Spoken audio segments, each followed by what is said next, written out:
video you're about to see may be hard to watch.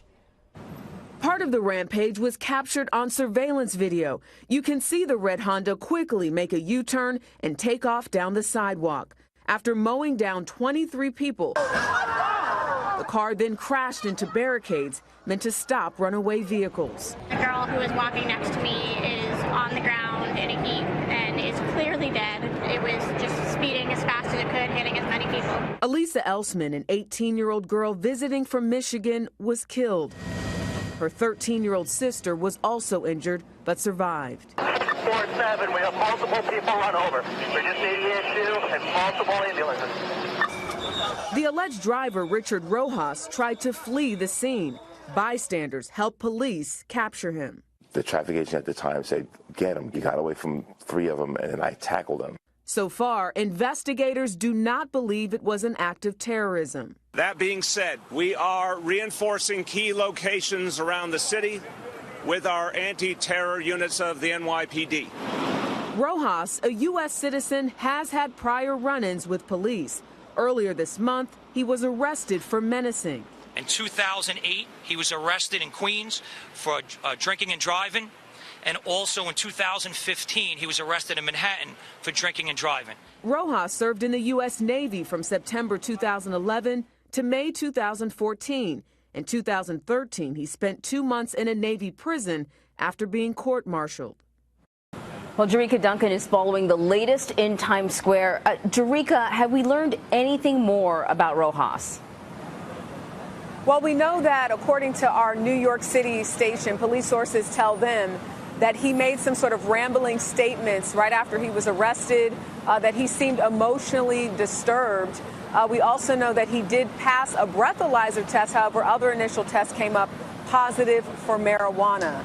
So we're still trying to figure out exactly what may have potentially caused this. Police are obviously still investigating. And then our sister station, our affiliate rather, WCBS, also went to the neighborhood where he's from in the Bronx, and they spoke to a couple of people. One person saying this was out of character for him, that he was living with his mother. Another person saying, I believe it was a relative, saying that he had not really been the same since returning back from the Navy. So a lot of factors at play, but of course I think the most important when you think of New York City, when you think of some of the things that have happened worldwide, the mayor ruling out this being connected at all to any sort of terrorism. Oh, yeah, that was one of the first things that people wanted to know. In terms of the victims, though, there are a lot of them. Do we know anything more about the status of the victims? So the latest we're hearing about the victims are that 4 are in critical condition, 2 are in serious condition. So most of the people who were involved in this incident, this crash, are expected to be okay. They're obviously were taken to the hospital. We're not sure how many exactly have been released at this point. I know yesterday at the news conference, the mayor made a point to say 15 with less serious injuries. So there were quite a few that they were keeping a close eye on. Again, you've worked on stories like this before where you just never know how things are going to shape up. So we're also trying to follow the latest in terms of finding out if there are, in fact, any more fatalities. Right now, though, just one person pronounced dead. But again, quite a few people still in serious or critical condition right now. You know, anyone who's familiar with Times Square knows just how packed it is almost all the time. It doesn't matter what time, day or night you're out there. I'm wondering what the scene is like now.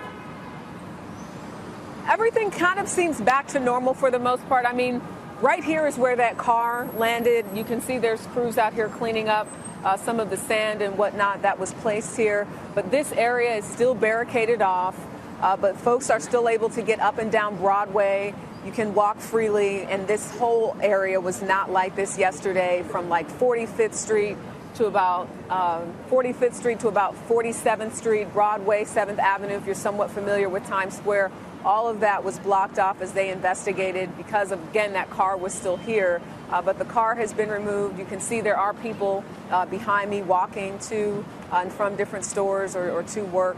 So things are pretty much back to normal. Again, at this point, people still want to know, how this man was really able to get on the sidewalk and as far as he did 3.5 blocks, it's still unclear. Obviously, there are some sort of barricades that are set up for incidents that may occur like this, but I'm sure that New York City police will be reviewing its procedures and practices to find out what more they could do to prevent something like this from happening again. Yeah, Jerika, you read my mind because as you were talking, we were showing sort of the animation of his journey up the sidewalk, and it is still stunning to me that he was able to travel that far. Once again, if you know Times Square, the area is packed. If you're in a cab trying to get through the area, you're going at a snail's pace usually. So the fact that he was able to travel that far and avoid hitting another vehicle and being stopped is really remarkable. Jerika, Duncan, thank you so much for your reporting.